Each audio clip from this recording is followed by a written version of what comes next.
Szanowni Państwo, witam bardzo serdecznie na konferencji prasowej prezydenta Rzeczypospolitej pana Andrzeja Dudy. Ladies and gentlemen, welcome to the press conference of the President of the Republic of Poland, Mr. Andrzej Duda.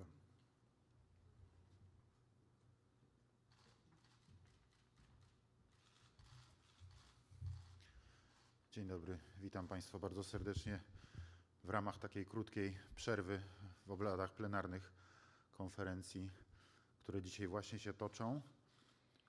Bardzo ważnego spotkania, co chciałbym z całą mocą podkreślić i za co dziękowałem dzisiaj zresztą w swoim wystąpieniu panu prezydentowi Stanów Zjednoczonych, Barackowi Obamie, za to, że z jego inicjatywy z 2009 roku te szczyty bezpieczeństwa nuklearnego się odbywają. I zwłaszcza teraz te dyskusje na temat bezpieczeństwa nuklearnego w tym ujęciu nie tyle militarnym, co ujęciu cywilnym, są szczególnie istotne. Dzisiaj głównym tematem i wczoraj zresztą wieczorem, także w czasie kolacji, naszych rozmów, dyskusji i wypowiedzi, które przedstawili prezydenci i premierzy ponad 50 krajów, dominowała kwestia oczywiście zagrożenia terrorystycznego.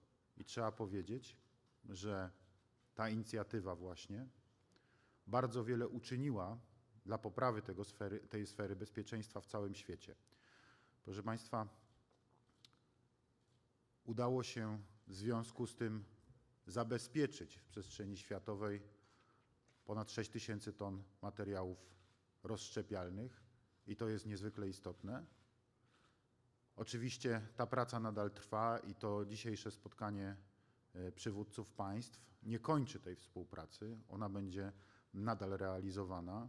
Tak jak powiedziałem, jest niezwykle ważna dzisiaj dla bezpieczeństwa nie tylko europejskiego, ale bezpieczeństwa w ogóle ogólnoświatowego. Polska też ma w tym swój udział. To my, realizując program we współpracy ze Stanami Zjednoczonymi, doprowadziliśmy do tego, że w zasadzie w naszym kraju nie ma już wysoko wzbogaconego uranu. W ramach tej współpracy myśmy dokonali przekazania tego uranu, a nasz badawczy reaktor w Świerku, reaktor Maria, został przekształcony, w wyniku czego działa dzisiaj w oparciu o paliwo nisko wzbogacone. I to jest trend, który także w związku z tymi szczytami jest realizowany w tej chwili na całym świecie. Więc jesteśmy tutaj w awangardzie, jeżeli chodzi o te działania. I w związku z tym powiem tak, bardzo się cieszę, że mogłem reprezentować Polskę dzisiaj na tym najwyższym poziomie, bo faktycznie było to spotkanie prezydentów wszystkich najważniejszych państw. Wszystkie one były reprezentowane przez głowy państw, była reprezentowana także na najwyższym poziomie Unia Europejska i trzeba powiedzieć, że pokazywanie jedności w walce z terroryzmem i w zapewnianiu bezpieczeństwa w przestrzeni europejskiej i światowej to jedno dzisiaj z najważniejszych zadań. Good afternoon, ladies and gentlemen. I'm very happy to be able to meet you during this short break of the plenary session that is still ongoing. The meeting that we have been having is very important, and that is what I stressed in my talks and in my speech that I gave. I thanked President Barack Obama for organizing this very important initiative. The initiative which he started actually in 2009 to organize the NSS summits. I have to say that we have been discussing the topic that has been most hotly and intensively discussed was the nuclear security in the civil dimension of this particular area, not so much military as a civil one. And this has been, as I said, topic number one on the agenda, both during our meeting today as well as yesterday. The meeting participated by more than 50 heads of state and government. We have been also discussing how to counter a possible terrorist attack.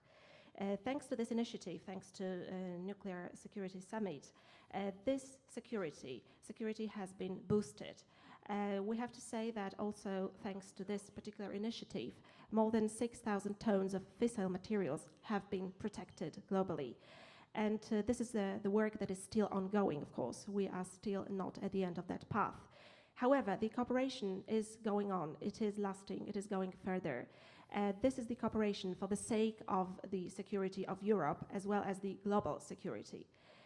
Poland also cooperates with the United States, and I have to say that we do not have highly enriched uranium in Poland.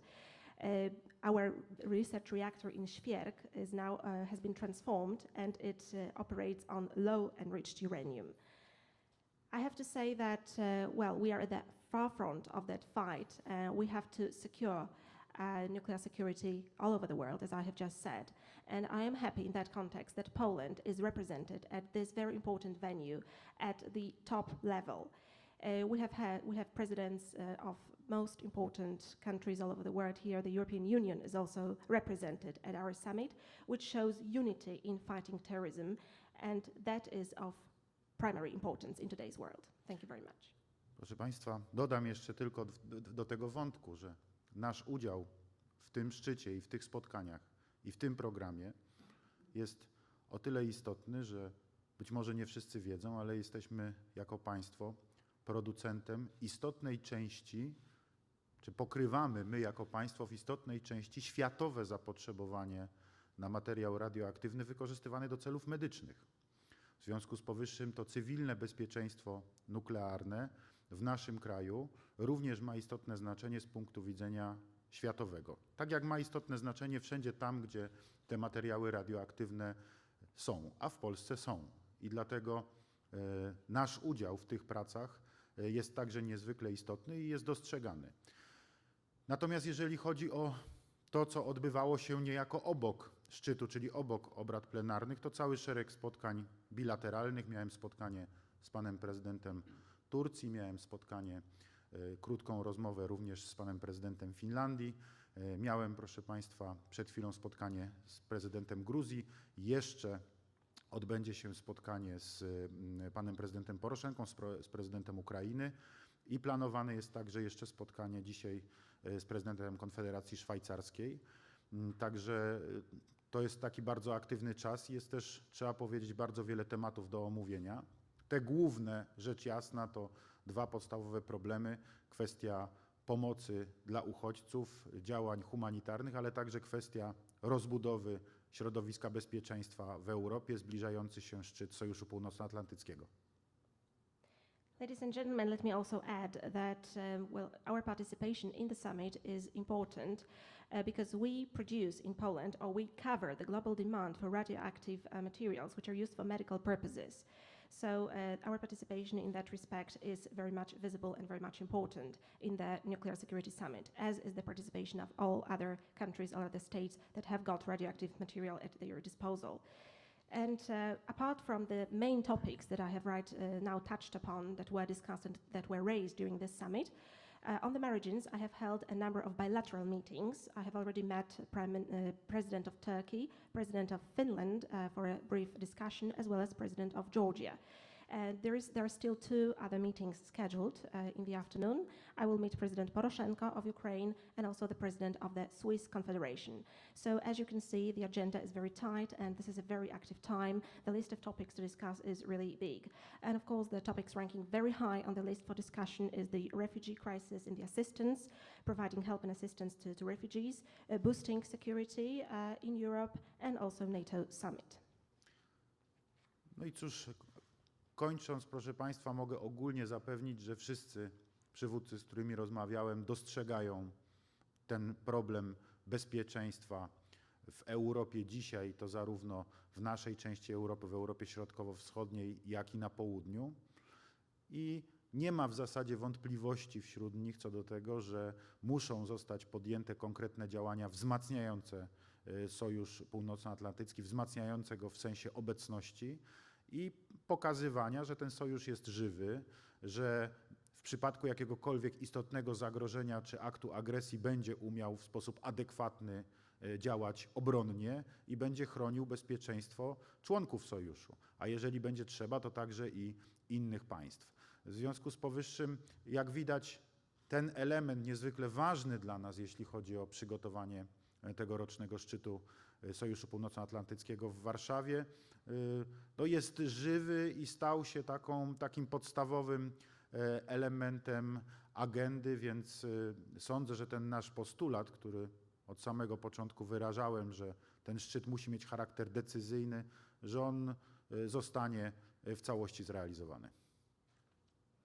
And concluding, ladies and gentlemen, let me add that all the leaders whom I have seen and I have talked to consider security in Europe as a very important topic, both security in Central and Eastern European countries as well as in the South. So they have no doubt whatsoever that concrete actions have to be taken in order to boost NATO in the sense of its presence in Europe. And of course, also it should be demonstrated that NATO is a living alliance, it's a living structure, and that if there should be any threat or any aggression, then it is able to take an adequate action to protect its member states and also, if such a need arises, other countries.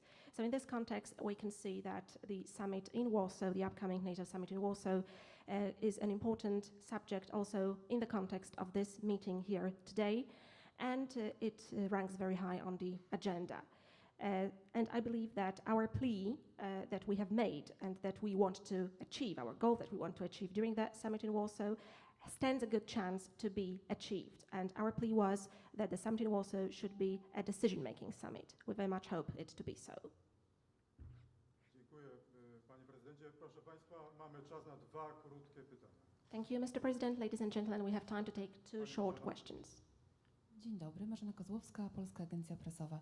Panie prezydencie, chciałabym zapytać o kwestię wzmocnienia obecności Sojuszu Północnoatlantyckiego w naszym regionie. Podczas pana pobytu tutaj w Waszyngtonie padła deklaracja ze strony rządu Stanów Zjednoczonych, że w Europie Środkowo-Wschodniej znajdzie Wiemy się... jaka. Tak. I chciałam zapytać, czy z naszego punktu widzenia ta deklaracja jest satysfakcjonująca w pełni, czy przed szczytem lipcowym będziemy jeszcze o coś zabiegać, na przykład o stałą obecność wojsk Sojuszu w Polsce? Dziękuję. Proszę Państwa, oczywiście, że ta deklaracja ma bardzo ważne znaczenie i ja ją przyjąłem z ogromną satysfakcją, dlatego że to jest w gruncie rzeczy początek realizacji tego postulatu, który ja zgłaszam od początku swojej prezydentury, żeby wzmocnić obecność sił Sojuszu Północnoatlantyckiego, zwłaszcza amerykańskich, w naszej części Europy. No w szczególności ja jako prezydent Rzeczypospolitej mogę mówić, że chodzi mi o wzmocnienie tej obecności w naszym kraju, a tym samym wzmocnienie naszego bezpieczeństwa. I jak widać, ten element już jest realizowany, to znaczy jego realizacja się rozpoczęła. Na razie mamy deklarację ze strony Stanów Zjednoczonych, która będzie realizowana. Natomiast jeżeli chodzi o szczyt Sojuszu Północnoatlantyckiego, to pamiętajmy, że Sojusz Północnoatlantycki to nie tylko Stany Zjednoczone i Polska, ale to także inne kraje. I będziemy rozmawiali o szerszym udziale wojsk sojuszniczych w tym wzmocnieniu, w ćwiczeniach, w intensyfikacji wspólnych działań na obszarze Europy Środkowo-Wschodniej, w tym oczywiście Polski. I to będzie na pewno dalszym przedmiotem naszych zabiegów, to jedno, a dwa, no jeżeli już mówimy o tym konkretnie, co byśmy oczekiwali, to chcielibyśmy także wzmocnienia infrastrukturalnego, to znaczy chcielibyśmy, żeby infrastruktura militarna Sojuszu Północnoatlantyckiego znalazła się na naszym terytorium, żeby mogła służyć do ćwiczeń wojsk Sojuszu z jednej strony, czyli naszych wspólnych ćwiczeń, ale z drugiej strony także, żeby mogła być wykorzystywana przez polską armię. This was a question from the Polish press agency about NATO's presence and increasing NATO's presence in our region in Europe. Today, the US government has made a certain pledge concerning increasing such presence. Is this declaration of the US government satisfactory, or are there any more expectations, for instance, permanent presence of troops in the Polish territory? Now, the answer of the President, the declaration is very important indeed, and I find it satisfactory because it marks the beginning of the fulfillment of a certain plea that I made right at the beginning of my presidency. And the plea that I made was that I wanted to see increased NATO presence, increased presence of NATO, including also US forces in Central and Eastern Europe, especially in the territory of Poland, speaking in my capacity as the President of Poland. So I can see that this declaration marks the beginning, the first step in the realization of that particular expectation. The US made this declaration, but of course let us remember that NATO is made of more countries than just US and Poland. So there are also other member states, and we do hope that during the NATO summit in Warsaw we will be able to discuss broader participation of other forces of other NATO countries in such an initiative. I'm talking here about exercises, and I'm talking about common actions that our forces could be undertaking together. And of course, this is number one. Number two, what more I would like to see? I would like to see more military infrastructure of NATO, military infrastructure deployed in the territory of Poland for exercise purposes, but also purposes for exercising of all NATO forces, but also such infrastructure which could be used by the Polish armed forces as well. Natomiast dodając jeszcze, jeżeli chodzi, bo pani redaktor w zasadzie tak sformułowała pytanie, że ono także i tego dotyczyło, jaki charakter miałaby mieć ta obecność, to odpowiem w ten sposób. No, pytali mnie o to też 2 dni temu dziennikarze tutaj waszyngtońscy. Jaki charakter miałaby mieć ta obecność? Ja powiedziałem, mnie zależy przede wszystkim na tym, żeby to była obecność faktyczna. To znaczy, żeby ona była. Czy ona będzie miała charakter stały, czy ona będzie polegała na rotacji, czyli na tym, że żołnierze będą przybywali do naszego kraju, będą w nim przebywali przez jakiś czas, realizowali ćwiczenia i różne zadania w ramach wspólnego doskonalenia, a następnie wyjeżdżali, a w ich miejsce przyjeżdżali nowi, to jest sprawa zupełnie wtórna. Mnie zależy na tym, żeby ta obecność po prostu była, bo ona jest w istotnym stopniu gwarantem bezpieczeństwa i ona także pokazuje naszą jedność, a zarazem naszą siłę jako sojuszu. And also, in your question, you asked what character that presence of NATO forces should have. So let me say that this very same question was posed to me some 2 days ago when I met with Washington journalists. They asked me exactly the same question. And my answer was quite simple. I said that I wanted that presence to be real. So whatever term we use, whether it is permanent, whether it is rotational, this terminology is of secondary importance, because what is most important to me is that that presence is there, is in the Polish territory. Even if we talk about a rotational presence, if forces come, stay, exercise for some time, improve their interoperability, leave, and then new forces arrive, well, this is also quite acceptable, of course. The most important thing is, as I said before, that I want that presence to be real. I want it to be there because it guarantees our security and it also demonstrates our strength and our unity. I dodam jeszcze do tego tylko jedno. Być może, że z punktu widzenia doskonalenia, szeroko pojętego doskonalenia sił sojuszniczych, czyli także doskonalenia współdziałania i współpracy, nawet ta obecność rotacyjna będzie korzystniejsza, bo ona będzie oznaczała tyle, że więcej żołnierzy będzie działało wspólnie, tak? Czyli więcej żołnierzy będzie przygotowanych do współdziałania w zakresie zadań obronnych, gdyby taka potrzeba zaistniała. And now, talking about improving about NATO forces, I would say that, and talking about improving of their capabilities, perhaps even rotational presence would be more efficient from our point of view, because it would mean that more troops would be present, training together and preparing for defensive purposes, and improving their interoperability and their cooperation. Szanowni Państwo, bardzo mi przykro, ale za 5 minut Pan Prezydent będzie uczestniczył w kolejnej części obrad, także niestety musimy skończyć konferencję. Dziękuję serdecznie Panie Prezydencie, dziękuję Państwu. Dziękuję Państwu bardzo. Sorry, but I have to close our conference today for now because the President has another important duties starting in 5 minutes. So thank you very much for your presence. Dziękuję, do widzenia. Have a nice day.